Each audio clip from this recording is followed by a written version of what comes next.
Does it show on your side that we're recording? It does not, In the but that's okay. Oh yeah, now it does in the Okay, top left corner. perfect. Okay. Perfect. Well, good afternoon. My name is Dorothy Polk. I'm a junior mechanical engineer here at Villanova. And today I have with me Sam Testa, who is an alumna of the College of Engineering.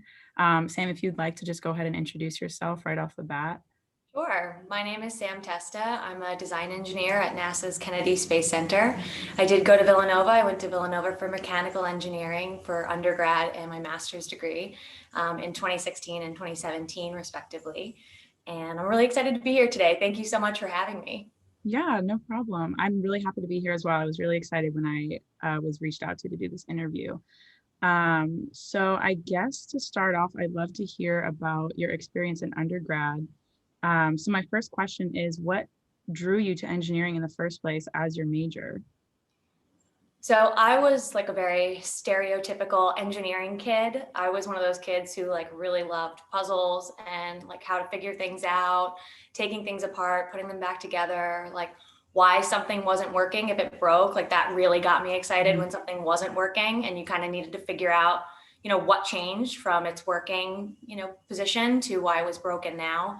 Right. Um, I really loved math and science, which is like so classic for engineers. And my grandfather actually was himself an engineer and an inventor. And he was always really into space and everything along those lines. And his passion rubbed off on me, and I became very passionate about space. And when I coupled that with, my love of math and science and kind of solving problems and fixing things, there was, only one way to go with that, and it was engineering. Yeah, I definitely can relate to that as well. I have a bit of a family history with engineers, and I think what I love the most about mechanical engineering is like you just get to find out why stuff works the way it works, Yeah. which is really special. Um, I think one thing a lot of, especially me as a junior and my peers we're starting to figure out like career paths, what to do after graduation. So if you could talk a little bit about your like decision process in going into the master's program, as opposed to going right into industry or everything that led you kind of through your master's degree and into NASA where you are today. Yeah, definitely. So my transition from undergrad to my grad degree and then industry was somewhat unique. I did the Villanova 5-year master's program. So my senior year was a combination of undergrad and graduate level courses. And when I was a sophomore, I had actually that summer been an intern at Kennedy. I went back my junior year to intern there again in a different program that was considered more of a co-op, which is where they pull a lot of their full-time hires from, like their new hires for young professionals. Mhm. And so when I was transitioning into working full-time, I did that while finishing my master's online. So 2016, yeah. So summer of 2016, after I graduated undergrad, I actually moved down to Florida Okay. to work at Kennedy, thinking that I would be doing an internship again. And they hired me on full time because of some political circumstances at the time, making sure, that I would have a full time position. So I ended up doing both at the same time, which wasn't initially my plan, but it worked out for the best because I was able to not only transition into a career, but get my master's degree in that one extra year. Yeah, so how was it balancing, your obviously work life and school all at the same time right out of like that must have been very difficult. I get this question a lot I'm sure. from students who are considering, maybe juggling work and school in something like a master's degree. And it's tough. I mean, it is mentally exhausting to I'm have sure. to, work a full hour, full 8 hour day or more, depending on what company you're with and what's expected of you. And then, immediately transition into classwork or studying or, lectures. And because I was, distance learning, because I was down in Florida working, you're watching those lectures, which at the time, most people weren't familiar with. Now everyone's pretty Mhm. familiar with it, having COVID in this, in this environment that we're in. But back then it was a whole new thing to try and learn. So it was tough. It was definitely tough, but it's manageable. The nice thing is that's not a new thing that industry sees. They see a lot of students who are looking to work full time while getting a higher degree or even finishing their bachelor's degree. So most industries, most companies are really willing to work with you and flex your hours, or be more understanding if you have an exam coming up or a project. So it's definitely manageable, but you have to be in the right mindset and you have to be really dedicated to it, because it's a handful. Yeah, definitely. Um, if you could offer like one piece of advice to either seniors or juniors who are in this decision-making process right now, what would it be? So it's tough to just come up with one, Oh, because well, you can do a couple. That's fine too. there's a lot that you have to keep in mind when you are transitioning to a career. One of them is your first job doesn't have to be your career job. You can be flexible. You can change where you're working. You can change the company that you're at. So, you know, don't look at the first job you get as the end all be all, because there are options out there. I just happened to get the job that I wanted to keep for a while. I've been with NASA for 5 years now, which has been great. But not everybody does that. I have a lot of friends who I graduated with who have bounced around, and they've been just as successful, if not more so, in doing that. The next one is experience is huge. Like internships when you're in school, taking the time to expose yourself to industry and understand what jobs are looking for in their new hires is really important. Internships are key. So if you have the opportunity, apply and take what you can get in that standpoint, because it's really important when you're looking to, actually get a full-time job. They look for experience. That's really awesome to hear. And I think it'll be really beneficial for me and my peers to hear about your journey through this. But now I'd love to talk about what it is that you're actually doing right now. So if you would just like to describe, kind of maybe where you started at NASA and different, I don't know if your jobs might have changed throughout the last 5 years, and then what it is that you do now. Yeah, for sure. So when I started, I actually was working in software, which was not for me. I am definitely a mechanical engineer through and through, but I started in software and I tried it and realized I didn't love it. So when I came back, I went into design engineering, specifically like mechanisms and structures design. And I did that for a couple years and grew into what is called a lead design engineer, which is what I do now.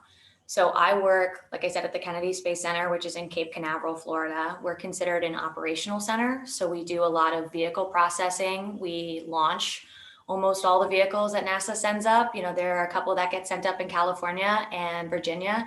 But Kennedy does all of the manned spacecrafts right now, which is amazing. It's really cool to see that we're sending, astronauts up again. We haven't done that in a really long time, since shuttle. And now we're doing it on the SpaceX Crew Dragon, and we will be doing it on the CST-100 Boeing Starliner, and eventually NASA's Orion spacecraft, which is really exciting. So my job as a lead design engineer touches a little bit of all of those spacecrafts. I am the lead design engineer for NASA's Commercial Crew Program, Crew Centrifuge Training Project, which works with SpaceX and Boeing assigned astronauts and basically trains them on a centrifuge up in Dayton, Ohio, to experience what launch and reentry are going to feel like before they actually get into their vehicle on launch day. I'm also the lead design engineer for the emergency egress system for NASA's SLS launch pad, which works with the mobile launch tower, which is, what the SLS rocket will launch off of. And it is an emergency escape system that if we have a bad day on the launch pad and the vehicle's there with astronauts or ground crew, and we need to get them away as quickly as possible, they'll use this system to escape the pad and escape any danger that may be, either imminent or currently happening, and get them to safety back on ground level and away from the launch pad.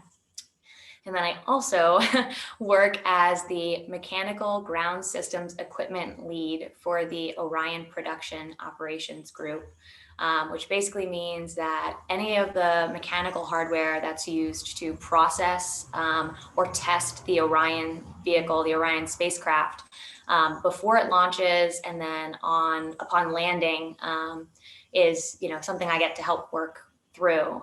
So anytime they have issues come up, or while they're doing testing, stuff's going on, I get to kind of help troubleshoot, make sure the equipment is, where it needs to be, when it needs to be, and it's working properly. They're able to install it correctly, to do the tests to get us ready to launch. So I know it's a really long-winded answer, Yeah, no, it seems, I mean, but definitely. I kind of, I'm working at NASA is really cool because I get to have my fingers in a lot of pots. Yeah, a lot of moving parts. Seems like you have a lot of roles in general, that you're filling day to day. So what on average does your like daily work life look like? I mean, now obviously we're in COVID times. I don't know how that might have affected your workplace and everything like that, but I'm curious just, what an average day might look like for you. Yeah, so definitely my workday has shifted since being in COVID. I am at home right now. I'm not in the office, which is kind of sad. I love going into work because that's where all the launch pads are. That's where the hardware is. So I haven't been able to go in as often as normal, of course. But I still am able to integrate with my teams. We're able to work together to get the work done that needs to be done. Kennedy's been really good. We haven't had very many delays because of COVID, which is really incredible, to be honest. It just goes to show how well our management is handling what's been going on, and how well, my colleagues have done transitioning to this period. Because a lot of what we do is hardware related, being in operations. So the fact that we haven't had many delays is really incredible. Um, so my day is a lot of meetings right now, which is, not always the most fun. You kind of want to be out there with the hardware, but we're able to do our jobs, still, which is huge. Yeah, definitely. I am curious about the like team aspect of your job. I know a lot of what you said, you talk about how you're in leadership roles right now. So I'm kind of curious, how many people are you managing? How many people do you have kind of adjacent to you? What does the team dynamic of your workplace look like? Because I'm sure, I mean, so much has to go into creating these systems and these vehicles that it's got to be tons and tons of people collaborating. So I'm interested to hear what that collaborative process is like at NASA and kind of what your leadership roles are like as well. Oh yeah, there are thousands of people working on these projects at any given time. And, you know, working with people who are at maybe the Johnson Space Center in Texas, or, SpaceX, which is out in California, there are a lot of time difference, that you need to Mhm, manage, which gets interesting because you start working interesting hours to kind of mhm, find times that work for everybody. But my teams are amazing. I've been really lucky to work on really good teams. For the most part, the projects that I work on are maybe, they range from like 7 people I work with on a daily basis to maybe 25 people that are all working together. Sorry, there's a truck outside. um, that are all working together to get this stuff done. And it's great because everyone has their own roles, or they know, what roles they're supporting. So you're able to find the experts. Who to look to if you need something in fluids, if you need something in pneumatics, if you need software or electrical.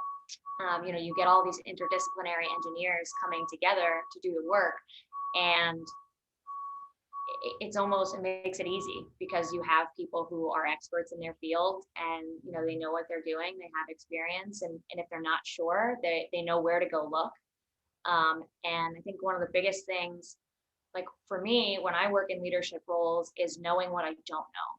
For me, that's huge. Like I want to be aware of the things that I am not as much an expert in, or things that I don't have as much experience in.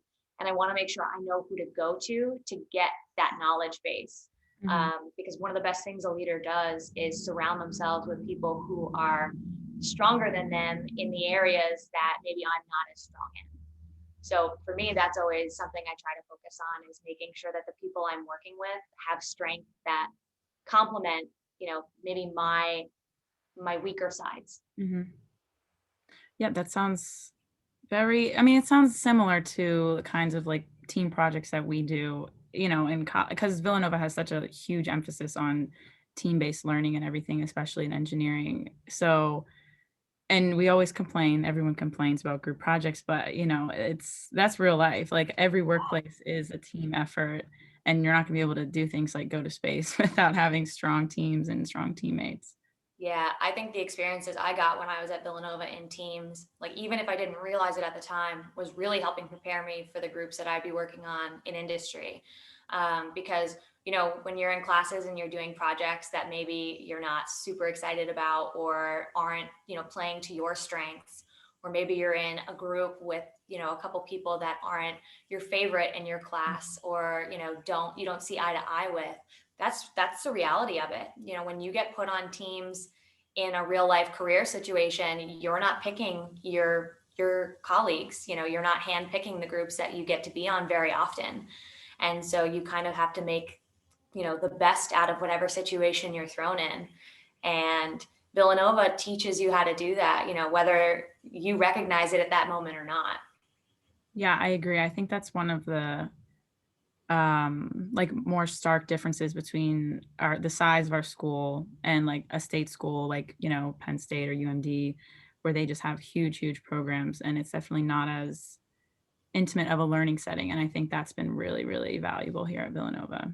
Yeah, absolutely. It's really great knowing your professors and having them know you by name. And you don't get that experience all the time at a bigger school, like you said, because you're kind of just a face in the crowd there. And Villanova makes it really personal.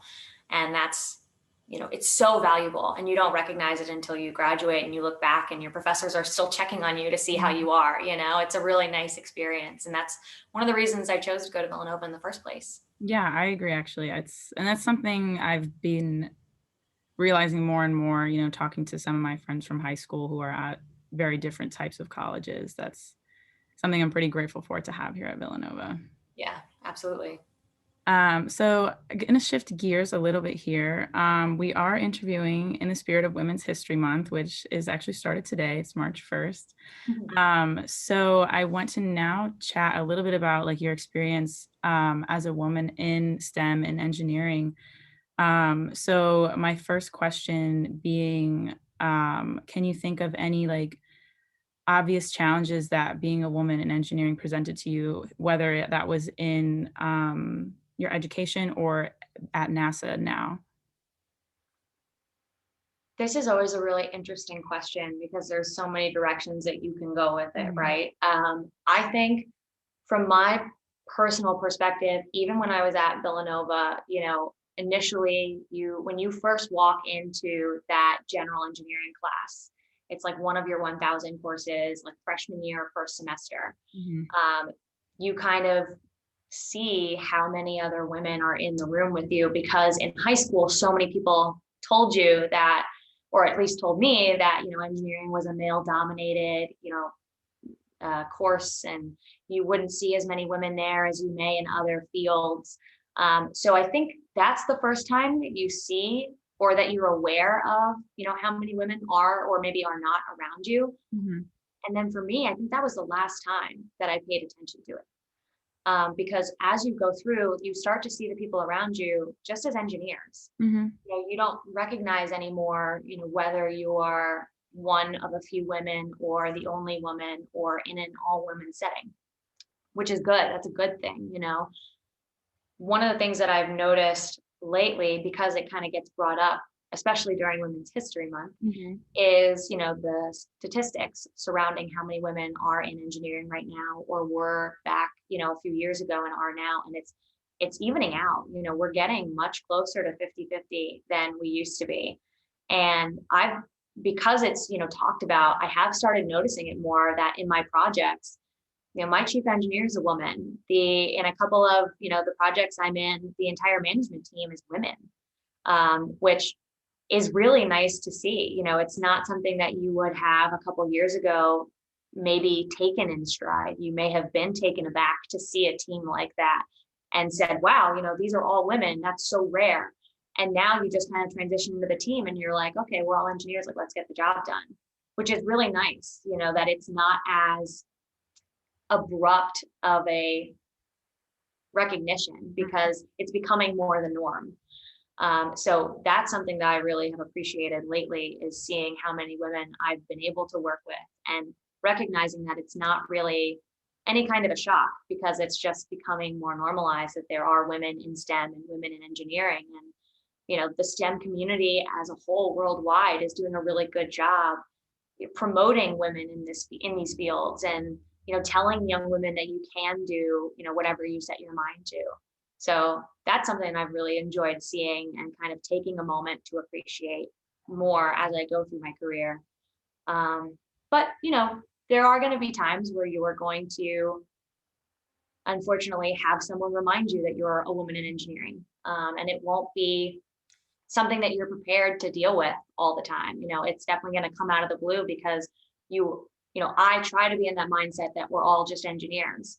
And, that's what we're here to do. We're here to do our jobs as engineers. And at the end of the day, the success of the project is what you hang your hat on. But every once in a while, something will come up that'll remind you, you're a young woman in the field, and maybe there aren't as many young women in the field as people need to have to make it more normalized.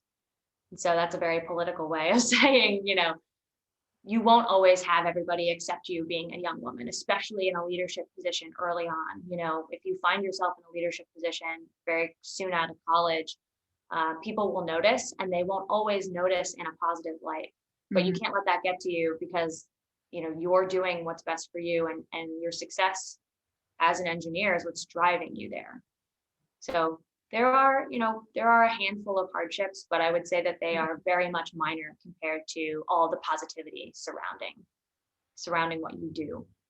Yeah, I'm so glad to hear you talk about, that you think, the field has really, really gotten so much better.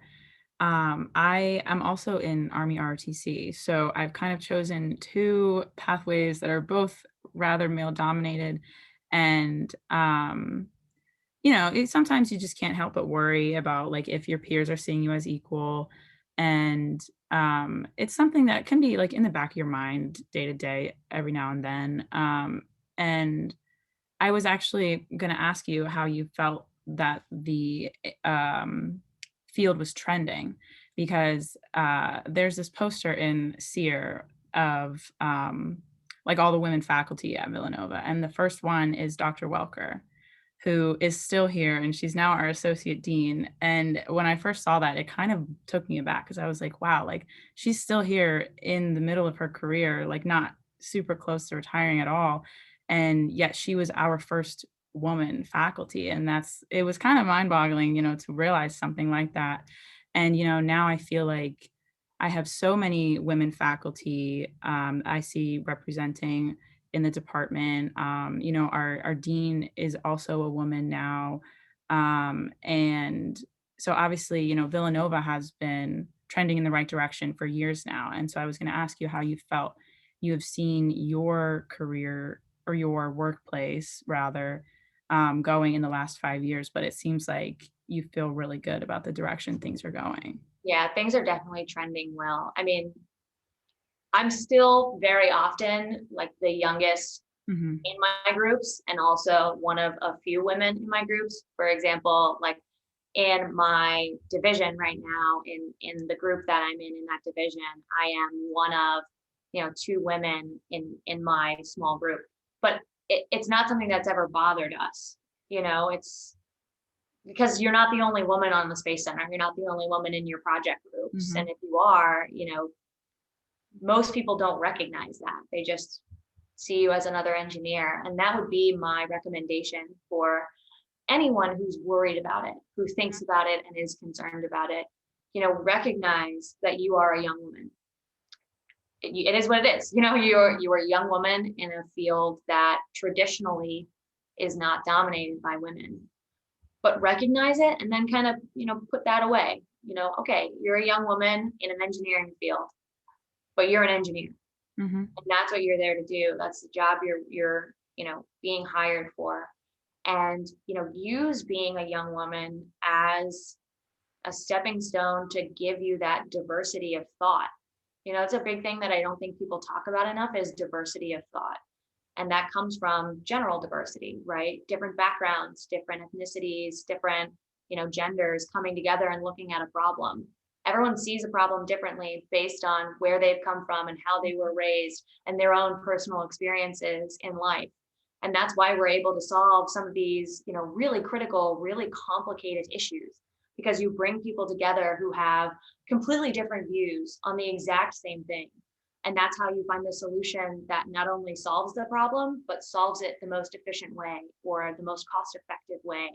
Um, and so I would say accept, what you are, and then, use that to your advantage in how you take on your job, because you have a unique perspective and no one has the perspective that you have.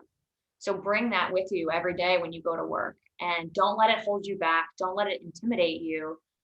Let it bring you up.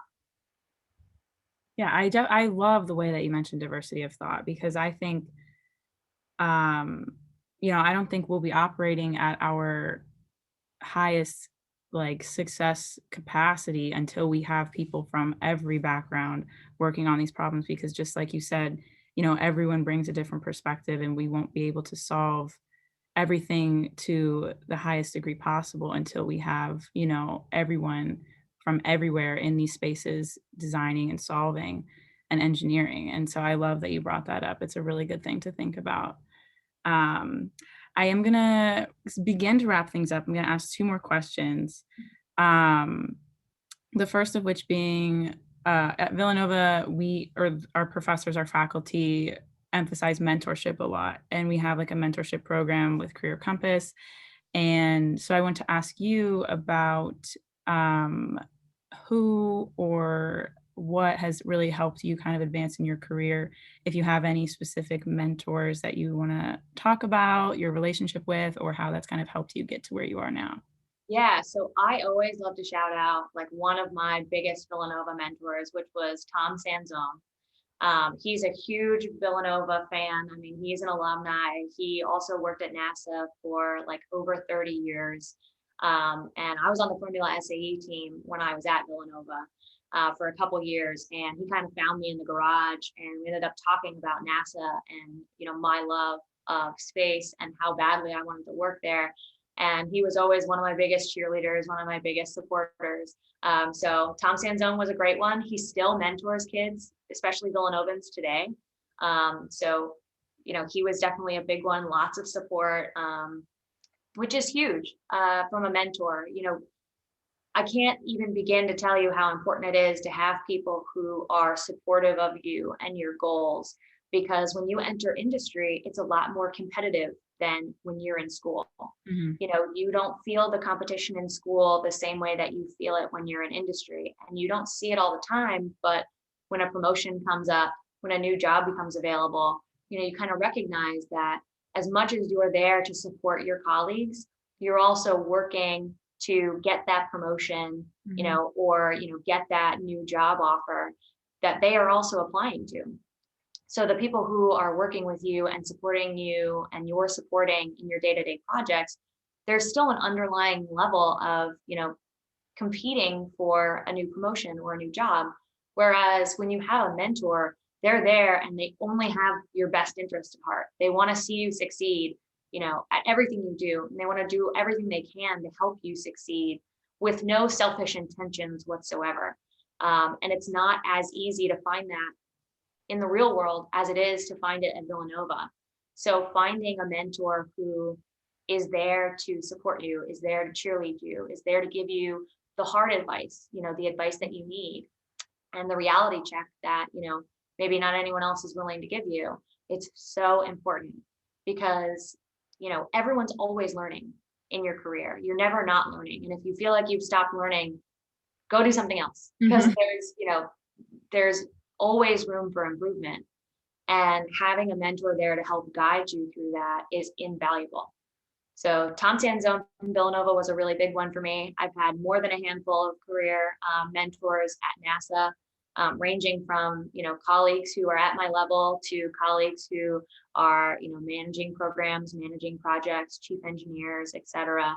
And every single one of them is valuable and has helped me get to where I am now, and will hopefully continue to help me get to, the career goals that I have in mind as I continue on.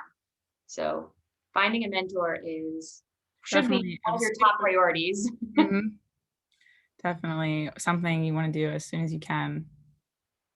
And then my last question for you is, what is your most meaningful or favorite memory from Villanova? I saw this question when you guys sent it to me earlier. And I've been thinking about it since I saw it, and I can't come up with just one. Like I have so many amazing memories at Villanova, things that taught, things that maybe other people wouldn't always see as a good memory, but taught me so much. So like some of them are like staying up all night and studying in the spit with, my friends, for that engineering exam that we were all worried about. Or, on the Formula SAE team when I had a design fail and, realizing that that's the reality of engineering. Not everything you're going to do is going to be right or going to be perfect. And, learning how to separate yourself from that and learn from it and grow and move on is a huge one. um, Graduation, we had like the most beautiful weather, everything just lined up perfectly, and it was a really beautiful ceremony that Villanova gave us. Just to, every day walking from your dorm, running into your friends, grabbing a cup of coffee, grabbing breakfast or lunch in one of the dining halls, and then sprinting to class because you're late. I loved my time at Villanova. And, it's such a special time in your life. And it's so hard to recognize that when it's happening. And even when you do, it still feels like once it's done, it went too fast. So my biggest thing is just enjoy it. Take the time to appreciate, having your people around you, having your professors there who want the best for you, who want to see you succeed and want to, watch you become the best engineer you can be, and have fun. Don't forget to have fun. It's so stressful being in school with all that work you have to do and all that homework and studying, and you're worried about your grades, especially now with COVID. You're worried about everything going on with that. Things are way more difficult now than they were when I was there. Don't forget to take a minute and enjoy what's going on around you. Enjoy that time with your friends. Take a breather, because this is such a unique time in your life and you're never going to get it again. Yeah, I still have what, 3 and 2.5 semesters left, and I already am like, "How is the time going by this quickly? I don't want it to end." But, Sam, thank you so much for chatting with me today and taking the time out of your busy schedule to discuss these things. I really enjoyed myself. I hope you did too. I did. Thank you Um, so much for having me. This is a yeah, lot thank of fun. you. So I'm gonna go ahead and end the recording here.